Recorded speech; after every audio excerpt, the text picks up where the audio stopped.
हज़रत अबू बकर सिद्दीक़ का ज़माना था तो एक शख्स मुल्क के शाम का रहने वाला, बड़ा कर्जा चढ़ गया उस पे, तो वो हज़रत अबू बकर सिद्दीक़ के पास आया, कहने लगा आप अमीर भी हैं और अमीर भी हैं, दोनों बातें। एक अमीर ये है कि मुसलमानों के सरबराह हैं, और दूसरा अल्लाह ने आपको माल दौलत भी अता फरमाया है, तो मेरे ऊपर कर्जा चढ़ गया है तो मेहरबानी फरमाए। वो कहता है हज़रत सिद्दीक़ अकबर ने मेरा हाथ पकड़ा, घर के अंदर ले गए। बाहर से दरवाज़ा बड़ा आला था, लेकिन घर के अंदर गया तो चारपाई भी कोई नहीं थी, खजूर की चटाइयाँ बिछी हुई थी, खजूर की छाल की, और वो भी फटी हुई। फरमाते सैयदना सिद्दीक़ अकबर ने बिठा लिया मुझे, और मुझे कहने लगे यार तुझे एक अजीब बात ना बताऊं? तो बताइए। फरमाने लगे 3 दिन हो गए मैंने अनाज का दाना भी नहीं खाया, खजूर के ऊपर गुजारा कर लेता हूँ मैं, आजकल हालात मेरे ठीक नहीं है। लगा जी फिर मैं क्या करूं? तो आप फरमाने लगे तो उस्मान गनी के पास जा। किसके पास? शख्स कहने लगा जी मुझे तो बहुत सारे पैसे चाहिए। तो आपने फरमाया तेरी सोच वहां खत्म होती है जहां से उस्मान की सखावत शुरू होती है। तेरी सोच वहां तू जो सोचता है ना इतने मिलेंगे, तेरी खत्म होती है सोच जहां से उस्मान की सखावत शुरू होती है। तू जा। कहने लगा जी आपका नाम लूं? फरमाया जरूरत ही नहीं पड़ेगी।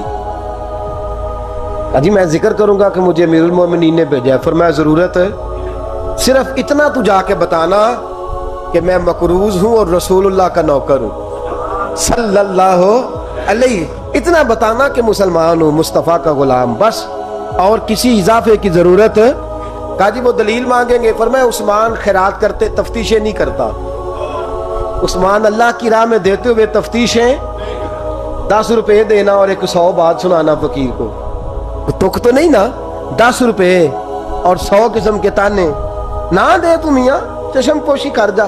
तुझे किसने इजाजत दिया टटोलने की, फोलने की और क्रोधने की?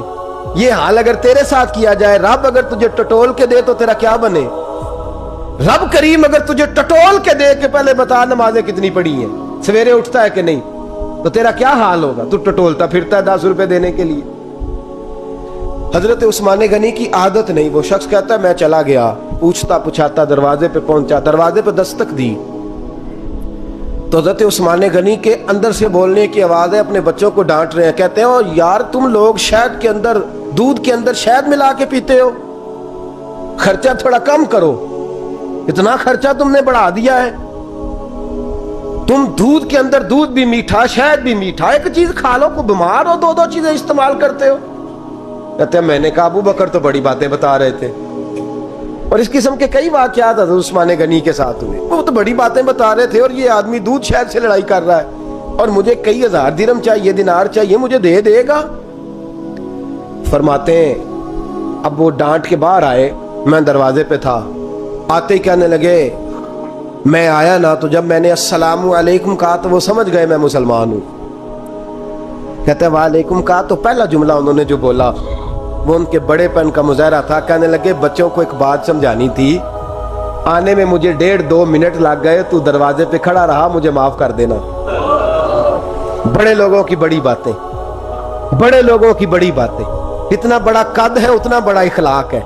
कहने लगे तुझे एक बात बच्चों से करने लग गया था, तुझे इंतजार करना पड़ा, जरा दरगुजर करना। कहते हैं फिर उन्होंने दरवाजा खोला, जो उस वक्त उनका माहौल था हवेली का, ड्राइंग रूम का, जो भी, मुझे बिठाया। कहते हैं मेरे लिए जो पहली चीज आई वो दूध के अंदर शहद डाल के वो लाए।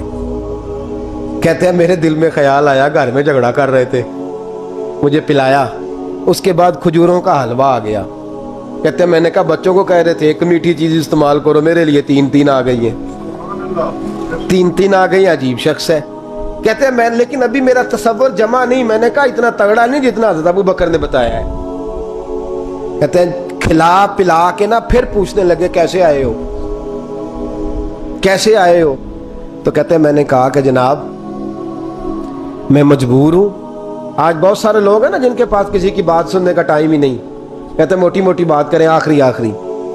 हजरत उस्मान गनी पूरी खिला पिला के कहने लगे कैसे आना हुआ? कहते मैंने कहा जी मैं मुसलमान हूँ, मुल्क के शाम के मुज़ाफ़ात के एक गांव का रहने वाला हूँ। کچھ کاروباری مشکلات آئیں تو میں مقروض ہو گیا، میرے اوپر قرضہ ہے، مجھے کچھ پیسوں کی حاجت ہے۔ فرمانے لگے میں نے کچھ پیسے کہا، انہوں نے ایک آواز دی تو ان کا غلام آیا ایک اونٹ کے اوپر لدا ہوا سامان لے کے۔ کس کے اوپر؟ اونٹ کے اوپر۔ کہتا ہے مجھے 3000 اشرفیوں کی ضرورت تھی، میں نے بتایا نہیں 3000 چاہیے۔ اونٹ آیا تو حضرت عثمان غنی کہنے لگے اس اونٹ پر تیرے لیے، تیرے گھر والوں کے لیے میں نے کپڑے بھی رکھوا دیے، کھانا بھی رکھوا دیا اور 6000 اشرفیاں بھی رکھوا دیے، تو پیدل آیا ہے تو اب اونٹ لے کے جا۔ کہتے میں نے کہا حضور اونٹ واپس کون کرنے آئے گا؟ کہنے لگے واپس کرنے کے لیے دیا ہی نہیں تو تحفہ ہے، تو لے جا۔ کہتے ہیں میں کہاں سے چلا تھا ڈھونڈتا اور مدینے میں آیا، اور جب مدینے میں آیا تو پھر اللہ نے جھولی بھر کے عطا فرمایا۔ کہتے ہیں میری آنکھوں میں آنسو آ گئے اور میں نے کہا حضور آپ نے تو میری ضرورت سے کہیں بڑھ کے نواز دیا ہے، مجھے معاف کیجئے گا، میں سوچ رہا تھا کہ دودھ شہد پہ گھر میں لڑائی ہو رہی ہے۔ آپ فرمانے لگے رب نے جو مجھے پیسے دیے ہیں اس لیے نہیں دیے کہ میری اولادیں موج مستی کرتی پھرے، میرے مالک نے مجھے نوازا ہے تاکہ میں محمد عربی کی امت کی نوکری کروں صلی اللہ علیہ۔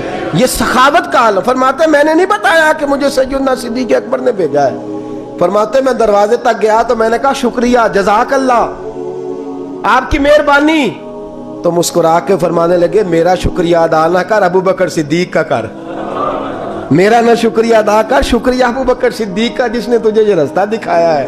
فرماتے میں نے کہا حضور آپ فرمایا جاؤ جاؤ جاؤ تمہارا کام ہو گیا نا، تفصیلات میں نہ جاؤ۔ یہ شان سخاوت سیدنا عثمان غنی رضی اللہ تعالیٰ عنہ کی، اور میں بیان کر چکا۔